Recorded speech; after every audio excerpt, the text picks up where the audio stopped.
नमस्कार, मैं Amrendra Tiwari all time public India पर आप सभी का स्वागत करता हूं। दोस्तों, झारखंड में इंटर स्टेट जो बसें हैं यानी कि अंतर्राज्यीय बसों के चलाने की अनुमति जो है वो दे दी गई है। बहुत सारे लोगों के मन में ये लगातार जो है तरह तरह के सवाल उठ रहे थे कि कब इसकी इजाज़त मिलेगी, और बहुत सारे लोग ऐसे हैं जो ये जानना चाह रहे थे कि कब उनको अपने राज्य से बाहर राज्यों में जाने की या फिर बाहर राज्यों से अपने राज्य में वापस आने की अनुमति जो है वो मिलेगी। ये एक ऐसा सवाल था जिसके बारे में सभी लोग बातचीत कर रहे थे। इसकी इजाज़त जो है सरकार के तरफ से दे दी गई है। ऑल टाइम पब्लिक इंडिया ने आपको हमेशा से हर अपडेट को सही तरीके से बताया है, आगे भी इस हर अपडेट को आप तक सही तरीके से पहुंचाने का काम करेंगे। इसको लेकर जो है मुख्य सचिव ने एक आदेश निकालकर इजाज़त दे दी है। 8 नवंबर से अंतर्राज्यीय बसों की परमिशन जो है वो दे दी गई है। दरअसल त्योहारों के मौसम को देखते हुए सरकार को इस तरह का निर्णय तो लेना ही था। अब दोस्तों हम बात करते हैं कुछ और महत्वपूर्ण चीज़ों की, जैसे कि होम क्वारंटीन के शर्तों में राहत दे दी गई है। 14 दिनों का जो होम क्वारंटीन का नियम था, क्या राज्य में अब भी वही नियम लागू है? जी नहीं, राज्य में इसको लेकर जो है शर्तों में ढील दी गई है। अब प्रत्येक व्यक्ति जो बाहर से यहाँ आएगा उसको अपने अंदर संक्रमण के उभरते हुए लक्षण को पहचान करना है, और जरूरी पड़े तो फिर उसे सरकार और हेल्थ डिपार्टमेंट से समन्वय स्थापित करके उनको बताना है। परीक्षा के लिए रजिस्ट्रेशन के लिए जो है स्कूलों में छात्र अब बुलाए जा सकेंगे। ये एक ऐसा मसला था क्योंकि स्कूलों को खोलने की इजाज़त जो है वो अभी भी झारखंड में नहीं दी गई है। तमाम लोग जो हैं ये जानकारी हासिल करना चाहते थे कि स्कूलों को खोलने की इजाज़त झारखंड में कब मिलेगी। दोस्तों, यहाँ पर इसको लेकर अपडेट है कि अभी फिलहाल जो है स्कूलों को खोलने की इजाज़त तो नहीं दी जा रही है, लेकिन एक ऐसा चीज़ है दोस्तों जो मैं अपने तमाम दर्शकों को बताना चाहूँगा कि स्कूलों में रजिस्ट्रेशन को लेकर, चूंकि 10th और 12th के एग्ज़ाम भी होने हैं, रजिस्ट्रेशन को लेकर जो है छात्रों को स्कूलों में बुलाया जा सकेगा। विभिन्न प्रकार की परीक्षाओं के लिए छात्रों को स्कूलों के जो है स्कूलों में बुलाया सकेगा। हालांकि ये जो ताज़ा आदेश है वो कंटेनमेंट जोन के बाहर ही लागू होगा। तो ये बहुत बड़ा अपडेट है दोस्तों। अभिभावकों की इसको लेकर जो है सहमति जरूरी होगी, ये भी सरकार की तरफ से कहा गया, और इसमें यह भी कहा गया है कि सरकार ने यह निर्णय स्कूलों में आने वाले दिनों में जो परीक्षाएं होंगी उसको देखते हुए लिया है। 200 ग्रामीण इलाकों में सरकारी स्कूलों के छात्रों के पास संसाधन की कमी के कारण ऑनलाइन फॉर्म भरने में समस्या आ रही थी। ये एक बड़ा मसला था और मैं हमेशा से इस मसले को उठाता रहा हूं।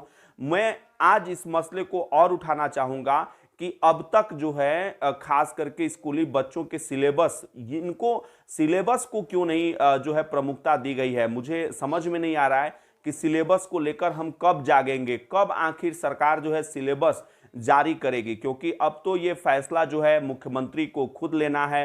मुख्यमंत्री chief minister has to take decision, और क्योंकि शिक्षा मंत्री आप जानते हैं कि अभी उनकी तबीयत खराब होने के कारण वो इलाज के लिए चेन्नई में है, तो शिक्षा से जुड़े हुए मसलों पर फैसला मुख्यमंत्री को लेना है। दोस्तों, और क्या क्या छूटें दी गई है? 200 लोग एकत्रित हो सकेंगे कंटेनमेंट जोन के बाहर। 1 नवंबर से बंद स्थान जैसे हॉल की 50% क्षमता के साथ मंडली जुटाने की अनुमति दे दी गई है। इसी प्रकार खुले स्थान पर अब अधिकतम 200 लोग जुट सकेंगे, और इसके लिए सामाजिक दूरी और कोविड-19 के प्रोटोकॉल का पालन जो है वो सही तरीके से करना होगा। दोस्तों, ये साफ इसमें कहा गया है। जिम और बार खोलने के लिए जो है कोरोना की गाइडलाइंस का पालन करना जरूरी है। दोनों चीजें जो है वो खोल दी गई है 1 नवंबर से, जिम और बार। हालांकि कोविड के जो गाइडलाइंस हैं, जो पूरी गाइडलाइंस है कोविड को देखते हुए, उसको पालन करना हर हाल में जरूरी है। दोस्तों, यहां पर मैं अपने तमाम दर्शकों को बता दूं, 1 नवंबर से बार व जिम जो है वो खोले जा सकते हैं, यानी कि सोशल डिस्टेंसिंग, सैनिटाइजेशन और मास्क जो है वो अभी भी जरूरी होगा। और वैसी आर्थिक गतिविधियां प्रतिबंधित नहीं की गई हैं, सभी कंटेनमेंट जोन के बाहर संचालित की जा सकती हैं। तो ये बहुत बड़ा अपडेट है दोस्तों। छठ पूजा को लेकर, दीपावली को लेकर जो है लगातार लोग पूछ रहे थे कि अंतर्राज्यीय बसें राज्य में कब से शुरू होगी। अंतर्राज्यीय बसों को चलाने की परमिशन जो है वो सरकार ने दे दी है। कोरोना से जुड़े दिशा निर्देशों के उल्लंघन पर कड़ी से कड़ी कार्रवाई की जाएगी। पंडाल में पूजा समिति से जुड़े ही 15 लोग, अभी बहुत सारे लोगों के मन में ये कंफ्यूजन था कि कौन कौन से लोग जो हैं वो शामिल हो पाएंगे। तो मैं आपको बता दूं कि पंडालों में पूजा समिति से जुड़े हुए 15 लोग ही रहेंगे। राज्य सरकार ने यह स्पष्ट किया है। दुर्गा पूजा को लेकर पंडालों में अधिकतम संख्या 7 से बढ़ाकर 15 पूजा समितियों से जुड़े लोगों के लिए की गई है। आम लोगों को पूजा पंडालों में घूमने की इजाजत जो है वो नहीं दी गई है। रांची उपायुक्त ने भी इसको लेकर जो है एक सरकारी आदेश जो है वो जारी किया है। पूजा पंडालों में आयोजक, पुजारी और प्रबंधकों की अधिकतम लगभग 15 की संख्या में मौजूद रहने की अनुमति जो है वो दी गई है। दोस्तों, लंबे समय से बस और जिम को लेकर जो है खोलने की मांग उठ रही थी। राज्य सरकार ने इसको लेकर जो है इस फैसले से बस, बार और जिम संचालकों को एक तरीके से राहत मिली है। केंद्र ने अंतर्राज्यीय ट्रांसपोर्ट सेवा, बार और जिम खोलने के आदेश जो है वो पूर्व में ही दे दिए थे, लेकिन राज्य सरकार जो है इस सेवाओं को शुरू नहीं किया। राज्य सरकार ने बस और जिम संचालकों को लंबे समय से सेवा जो है वो जारी करने की मांग कर रहे थे। तो ये जो है अब तक जो फैसला लिया गया उसका निचोड़ है। अब यहां पर मैं आपको बता दूं कि 14 मार्च से चूंकि इंटर स्टेट बसों का परिचालन एक तरीके से बंद था। हालांकि टैक्स के लिए जो है, बसों के टैक्स के लिए ऑलरेडी सरकार कह चुकी है कि जितने दिन बस बंद हुए थे उतने दिनों का टैक्स जो है नहीं लगेगा। यहां पर दोस्तों 14 दिनों के होम क्वारंटीन में जो है जो छूट दी गई है वो शर्तों के साथ दी गई है। एक तरीके से कहीं ना कहीं सशर्त जो है वो छूट दी गई है। रोक जो है कहां कहां जारी रहेगा ये भी मैं अपने तमाम दर्शकों को बता दूं।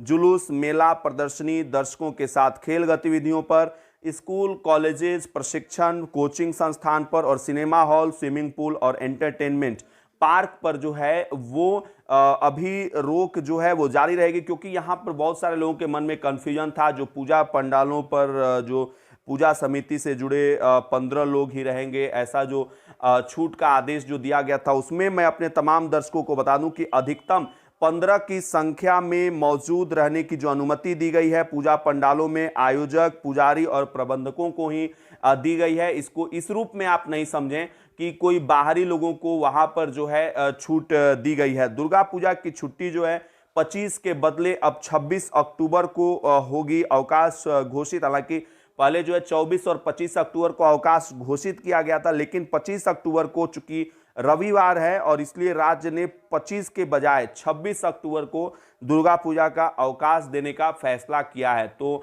ये तो थी अब तक की प्रमुख update. All time public India लगातार आपको हर अपडेट जो है सच्चाई और ईमानदारी के साथ बताती रहती है।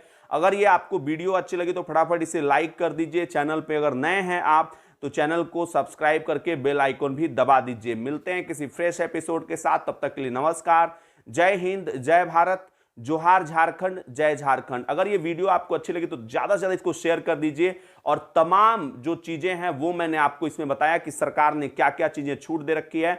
मिलेंगे फिर से नई एपिसोड के साथ, तब तक के लिए